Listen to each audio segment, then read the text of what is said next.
everybody. My name is Shannon Halloran, and today I'm going to be showing you my presentation on morphology and semantics. So I selected Because of Winn-Dixie because it is a book that kids typically really enjoy. My students love this book. I'm very familiar with it, so it was a good choice. In addition to this, Because of Winn-Dixie has strong language and many instances of words with prefixes, suffixes, compound words, and inflectional endings, making it a great option for this morphological study. It also showcases compelling characters and a relevant narrative, so it was overall a good choice. So I kind of focus on chapter 1, the first 500-ish words, and that's kind of how I got to my word sift. So these are the words that came up most often. So we're going to look more into them right now. So the word manager came up 9 times.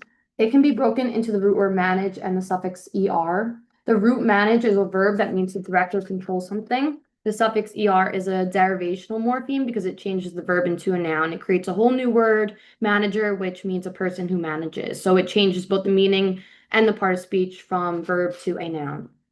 Next came running. That appeared 3 times. The word running can be broken into the root word run and the suffix ing.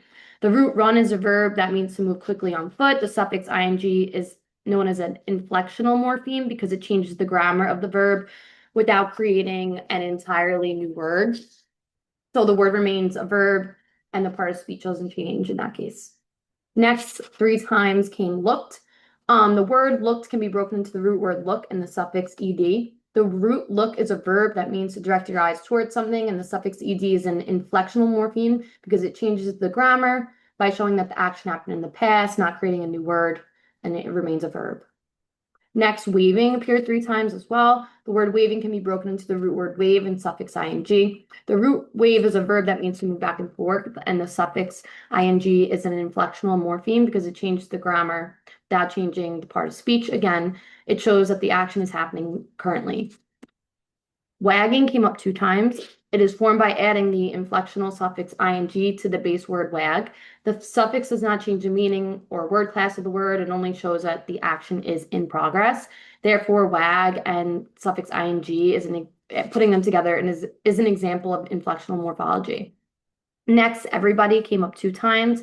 This is a compound word because it combines 2 free morphemes, every and body. Both words can stand alone, but when they're combined, they create a new word meaning, all people.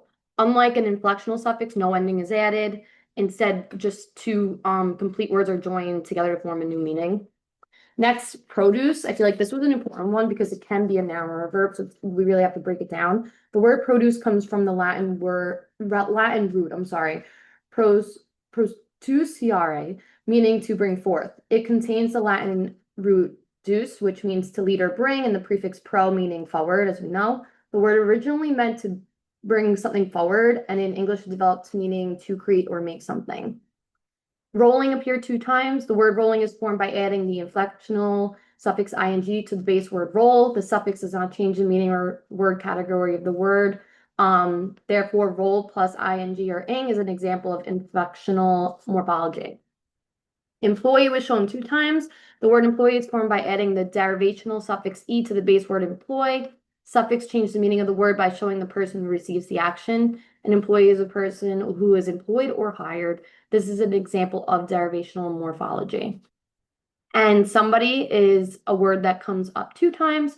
The word somebody is a compound word because it combines 2 free morphemes, some and body. Again, they're joined together, creating a new word meaning an unknown or unspecified person. It's different from words like running, where a suffix is added to a base word. So that's kind of how we differentiate the 2. Now we're going to look at some word learning strategies. The first one is morpheme word sort. So materials include the word card. So students have to separate the following with their word cards. They have to separate root words, words ending in ing, and words ending in ed. After separating, students will then discuss how the suffix changes the meaning of the word. And it's beneficial because it helps them understand how words are built and how smaller parts of words or morphemes contribute to the meaning. It supports vocab skills, reading comprehension, and spelling. Next is the suffix detective. The materials needed, I should say, are different color highlighters. So prior to the activity, teacher review common suffixes found in the text. So in the chart, we see in this text, the suffixes ing, ed, er, and ee are present often. So students are to highlight these suffixes in the story with different colors. This allows them to recognize and comprehend new suffixes, how suffixes alter the meaning or role of words. So they're kind of acting as detectives by investigating them, examining like their purpose and function, and applying clues from word components to grasp vocabulary. Now, the compound word puzzle, you're going to use word part cards and then paper at the end for their sentence creation. So students have to find word parts to make the words everybody, or the compound words, I should say, everybody and somebody.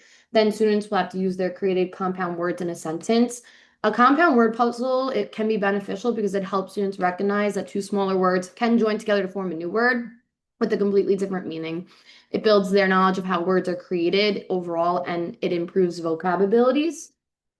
I like this one, the context clue finder, because in my classroom, we really focus on and zone in on context clues just throughout reading in general.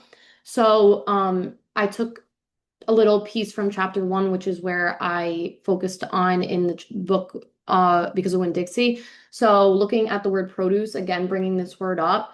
So read the paragraph aloud and stop at words like produce, like I just had mentioned, and ask the students, is produce something you eat or something you make? Students will use surrounding sentences to determine meaning. So for example, I boxed the word produce and they should be looking for the context clues grocery store, tomatoes, to understand that it's something that you eat, and in this case, not make. It's beneficial because it helps students understand how to apply words and details surrounding unfamiliar words to determine its meaning. So they're kind of becoming stronger learners and more self-reliant. So this one I feel is a really important one. So just to wrap it up, morphology helps students understand how words are formed and connected. Morpheme analysis builds vocabulary, spelling, and reading comprehension. Word study activities make learning interactive and overall really support students. Understanding word parts helps students become independent learners. When students understand the parts of words, they have the tools to unlock the meaning of new vocabulary. So that's kind of what the goal of this whole entire assignment was. So thanks for watching. And these are my references.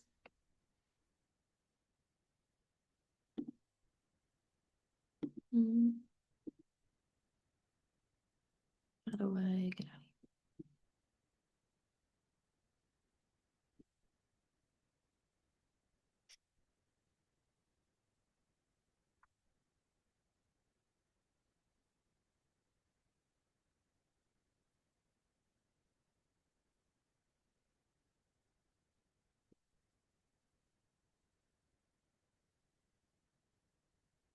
Where am I?